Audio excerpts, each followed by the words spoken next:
A paz do Senhor Jesus a todos. Gente, imagina um exército gigante, assim, com o melhor treinamento possível, armaduras super resistentes e o armamento mais avançado da história. O equipamento dos sonhos de qualquer general. Exato. Mas tem um problema fatal aí.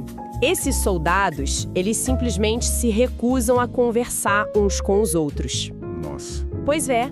No meio da batalha, um não avisa o outro sobre um flanco aberto. E aí o que acontece? Esse exército, por mais equipado que seja, tem a derrota garantida. Com certeza. A falta de comunicação destrói tudo. É isso. A desunião é o maior sabotador de qualquer vitória.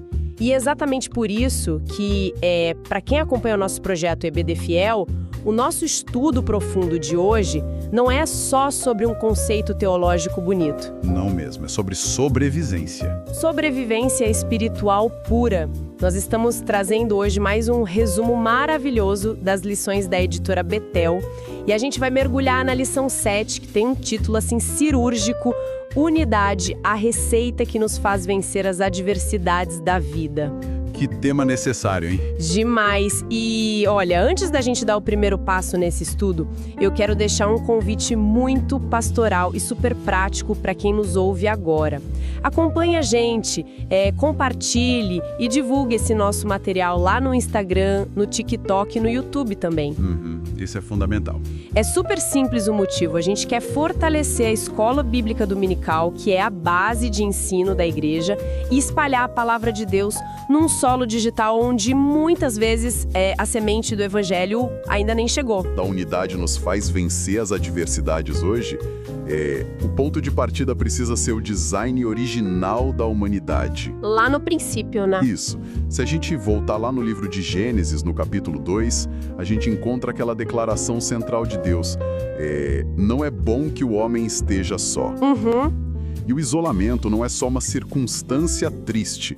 Do ponto de vista teológico e até psicológico mesmo, o isolamento é uma violação de como fomos projetados para funcionar. A mente humana precisa desse atrito, dessa comunhão com o outro para se desenvolver. É verdade, a gente só entende quem é quando esbarra no outro, né? Exato. Nós só aprendemos o que é a linguagem, o que são limites e até mesmo qual é a nossa vocação quando a gente convive com o próximo. Mas, deixa eu colocar uma lupa nessa ideia de estarmos juntos. Porque a lição faz uma distinção muito clara e se apoia numa citação excelente do bispo Abner Ferreira sobre a diferença entre união e unidade. Ah, essa parte é fantástica. É muito boa. Porque estar no mesmo ambiente físico não garante absolutamente nada. O bispo aponta que a unidade bíblica não é uniformidade, sabe? Mas sim uma maturidade que nasce da palavra aplicada com amor. O ajuntamento é só tipo colocar um monte de gente na mesma sala. A unidade é quando essas pessoas respiram o mesmo propósito em Cristo. Essa distinção muda tudo, porque a uniformidade, ela exige que todo mundo pense de forma idêntica, haja igual e até anule a própria personalidade. O que seria horrível. Sem graça nenhuma. A unidade, por outro lado, harmoniza as diferenças em prol de uma missão maior. Pensa na mecânica de um coral. Eu amo essa analogia. É perfeita, né? Se um maestro quisesse só uniformidade, ele faria com que todas as vozes, sopranos, tenores, baixos, cantassem exatamente a mesma nota na mesma oitava. O som seria totalmente plano. Monótono, sem profundidade nenhuma. Exatamente. A verdadeira harmonia, que é aquela unidade descrita lá em 1 Coríntios 12 sobre a complementaridade dos dons, ela acontece quando frequências vocais totalmente diferentes se encontram. Elas cantam notas diferentes, mas regidas pelo mesmo tom e ritmo. A própria física do som mostra que essas ondas se complementam. E criam uma ressonância poderosa, né? Muito maior que uma voz sozinha. Com certeza.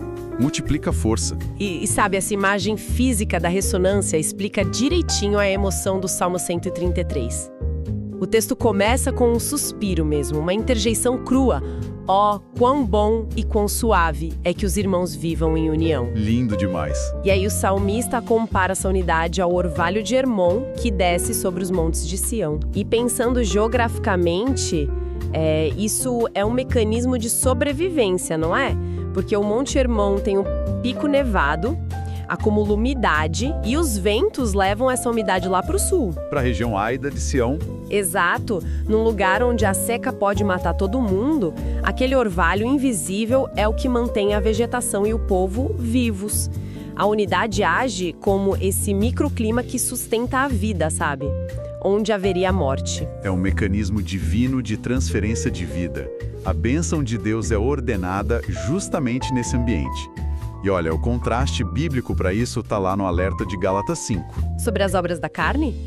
Lá, as dissensões e contendas não são tratadas só como uma falha de comunicação.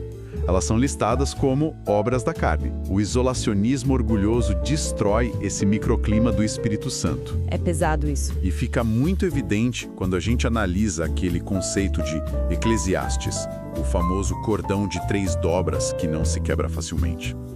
A física de uma corda trançada é incrível. Se a gente pegar 3 fios e puxar cada um separado, eles têm um limite de tensão e arrebentam rápido.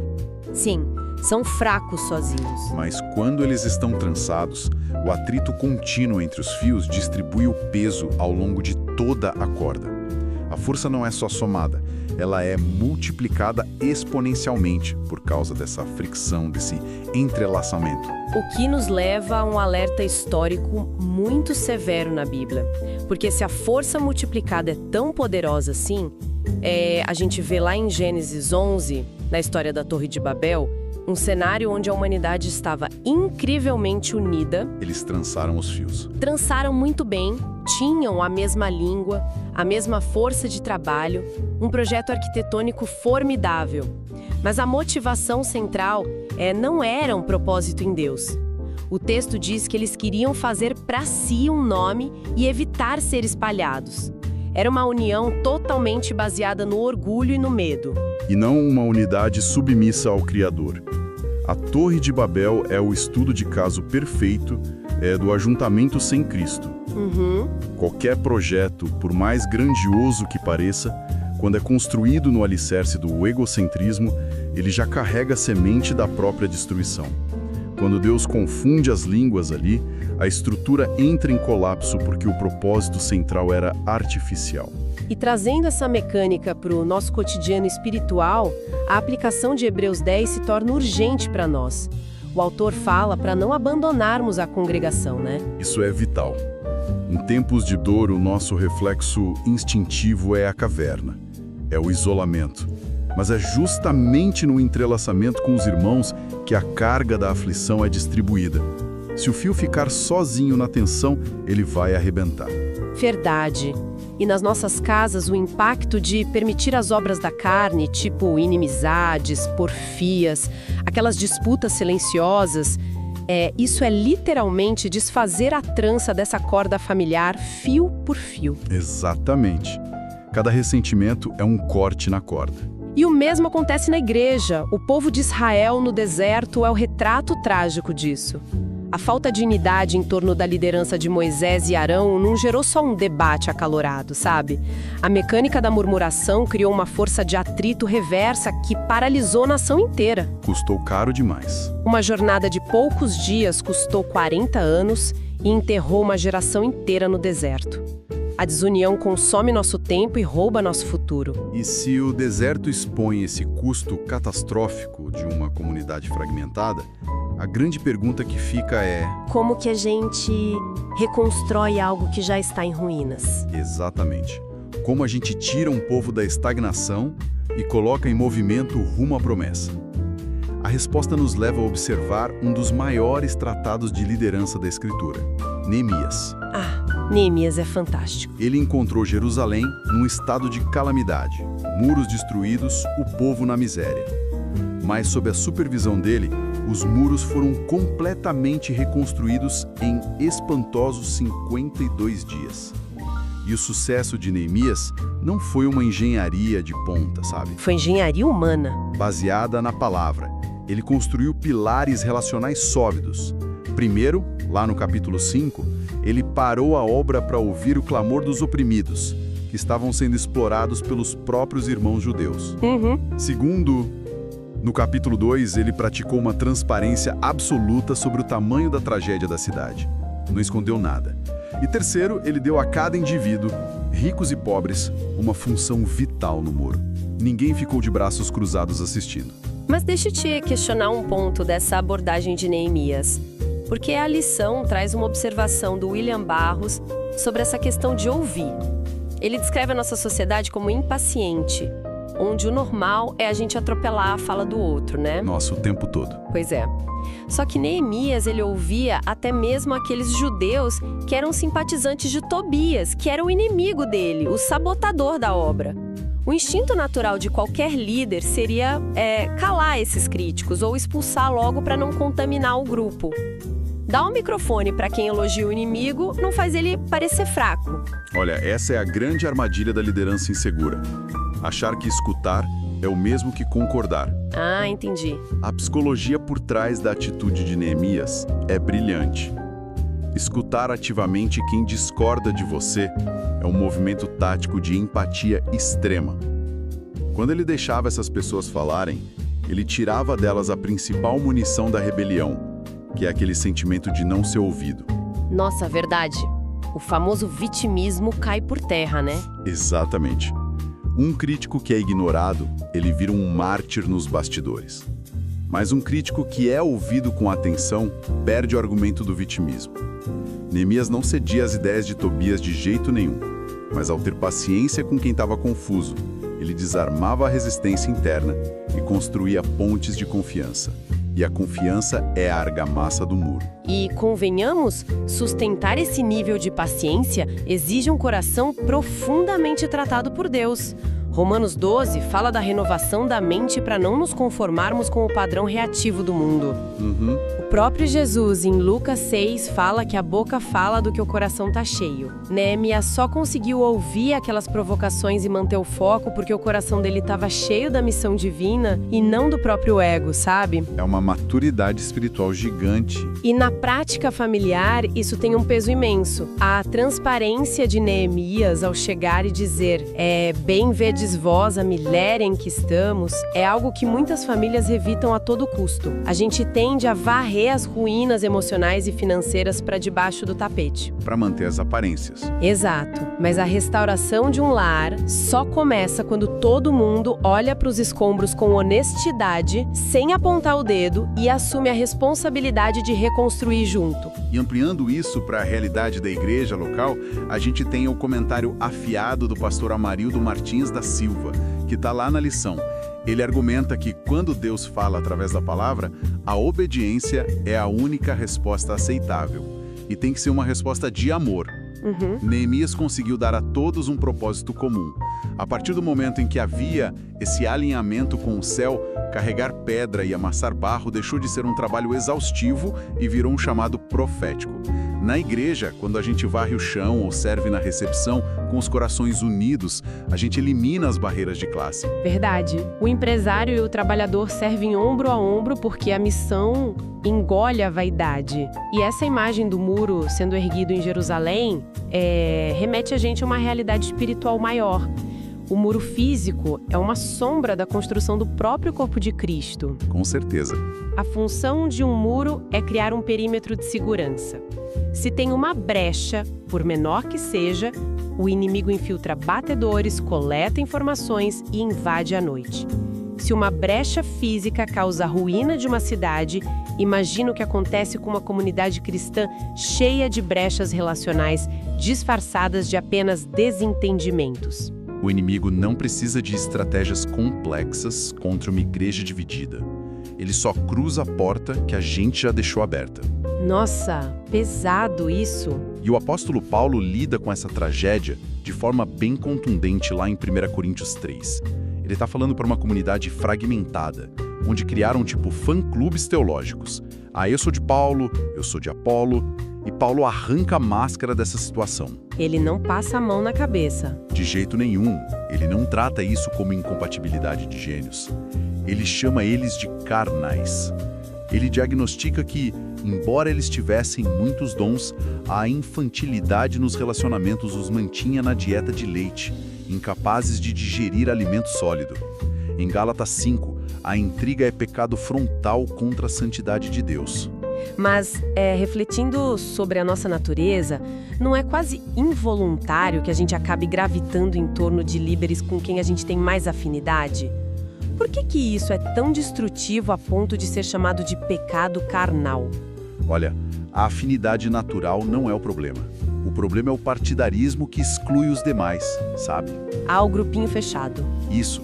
O apóstolo lembra em Efésios 1 que a igreja é o corpo e a plenitude de Cristo. Nenhuma congregação local ou crente individual possui a totalidade da revelação e dos dons. Nós só experimentamos a plenitude quando estamos unidos. Em 1 Coríntios 14, Paulo revela a dinâmica da igreja madura. Cada um tem salmo, doutrina, revelação. O conhecimento está distribuído. Quando a gente se fecha em panelinhas, a gente amputa partes vitais do corpo. O que a gente chama de afinidade vira um garrote que impede o sangue de fluir. Nossa, para visualizar o impacto dessa amputação, eu gosto de pensar na igreja como um gigantesco banquete comunitário, sabe? Onde cada pessoa tem que trazer um prato. Imagina que um irmão tem a sabedoria para lidar com crise financeira. Ele é o pão. A outra irmã tem o dom do consolo. Ela é o azeite. Um jovem traz o fogo da intercessão. Ele é o prato principal. Cada um com sua porção. Isso. Aí, se alguém nesse banquete se ofende com uma fofoca e decide cruzar os braços e reter o seu prato, não é só essa pessoa que passa fome. A igreja inteira é privada daquele nutriente. A desunião é um ato de egoísmo gigante, porque a gente nega ao outro a porção de Deus que nos foi confiada. Essa figura ilustra maravilhosamente a interdependência e expõe a motivação do porquê servimos. A lição explora profundamente isso, destacando 3 posturas. A primeira é quem serve movido pelo medo servil, o medo de perder a bênção, o que mostra que o amor não lançou fora o temor. Sim, o medo do castigo. Exato. A segunda é o serviço do mercenário, que trabalha no reino visando vitrine, status, aplauso. Ele cuida das ovelhas, mas na hora do perigo ele foge, porque o rebanho não é dele. Mas o antídoto para a divisão está na terceira via, lá em Romanos 8,15. O serviço movido pelo espírito de adoção. Eu acho esse texto de uma beleza libertadora. Não recebesses espírito de escravidão, mas de adoção de filhos, pelo qual clamamos, Abba, Pai. Quando a gente entende a psicologia do filho adotado por graça, a dinâmica da igreja muda toda. Muda por completo. Pensa em órfãos na rua. Eles têm que lutar e empurrar para pegar um pedaço de pão no chão. O mercenário e o servo medroso agem como órfãos espirituais, competindo por holofotes. Mas o filho legítimo sabe que a dispensa inteira do pai já é dele. Ele não disputa espaço. Ele serve porque a identidade dele está garantida na cruz. E quando o serviço é enraizado nessa filiação, as contendas perdem o oxigênio. Nós servimos livres da necessidade de aplausos. É isso que permite que a gente crucifique a carne todo dia e deixe o Espírito Santo produzir o seu fruto, que é o amor, a paz, o domínio próprio. Que maravilha! E isso muda o cenário diário. Na família, a unidade não é testada num grande evento religioso, sabe? Ela é testada numa terça-feira à noite quando o cansaço bate e alguém tem que lavar a louça. Bem prático mesmo. É ali que 1 Coríntios 13 ganha vida. É escolher a paciência no trânsito, é não querer dar a palavra final numa discussão boba, é perdoar a ofensa antes do sol se pôr. E, extrapolando os muros de casa, a igreja enfrenta o tribunal do mundo diariamente, né? O mundo lá fora não lê nossos livros de teologia e nem se impressiona com a arquitetura dos nossos templos. E em João 13,35, Jesus deixa claro o único crachá válido. Nisto, todos conhecerão que sois meus discípulos se vos amardes uns aos outros. Não é pela oratória, É pelo amor. É pelo amor prático, quando o mundo olha para as redes sociais e vê cristãos se devorando, destruindo reputações, em nome de defender a verdade, o evangelho perde a credibilidade. Um grupo que vive em guerra interna não tem autoridade para oferecer a paz de Cristo para os outros. A desunião é a propaganda mais eficiente contra o reino de Deus. Forte e verdadeiro. E para amarrarmos as ricas percepções dessa lição incrível, a gente pode cristalizar a mensagem em 3 verdades. Primeira, o nosso design original exige comunhão. O isolamento contraria Deus e nos expõe ao rompimento. Segunda, a reconstrução de qualquer área exige habilidades como as de Neemias, que incluem ouvir ativamente para desarmar resistências, comunicar a verdade com transparência e envolver todos num propósito maior. E a terceira verdade, a igreja só vai suportar as investidas do mal quando operar como um organismo inquebrável, motivado pelo amor da adoção divina. Gente, o entendimento dessas verdades tem o poder de mudar a atmosfera da nossa congregação amanhã mesmo. Para quem acompanha a gente e esteve conosco até aqui, o encorajamento é para que a teoria vire ação. Não permitam que as murmurações e ofensas ditem o ritmo da casa de vocês. Vivam como novas criaturas em Cristo. Exato. Assumam a postura de filhos maduros, sejam construtores de pontes. A unidade inabalável do corpo de Cristo começa com a nossa decisão invisível de perdoar e amar. E a exploração dessas dinâmicas espirituais não para por aqui. Na próxima semana, nós vamos estudar a lição 8 que avança nesse terreno. O tema será a fidelidade e o temor, características que geram confiança. Estejam preparados, pessoal, porque vai ser mais um estudo maravilhoso. Quero estender agora uma palavra de bênção sobre todos que separaram esse tempo para estar nas Escrituras conosco. Que a graça do Senhor Jesus blinde a mente de vocês contra sementes de divisão, que o amor fraternal inunde suas casas e que a unidade gerada pelo Espírito Santo seja um muro de fogo ao redor das congregações. Amém. Muito obrigada por caminharem com a gente. E, enquanto a gente encerra, fica uma reflexão final, um incômodo saudável para a gente carregar na semana. Se a solidez dos muros da nossa vida espiritual fosse medida hoje, não pelo quanto a gente fala, mas pela capacidade que a gente tem de ouvir e amar aqueles que mais nos criticam, qual seria a verdadeira altura da nossa fortaleza? EBD fiel, fiel à palavra. EBD fiel, fiel à palavra.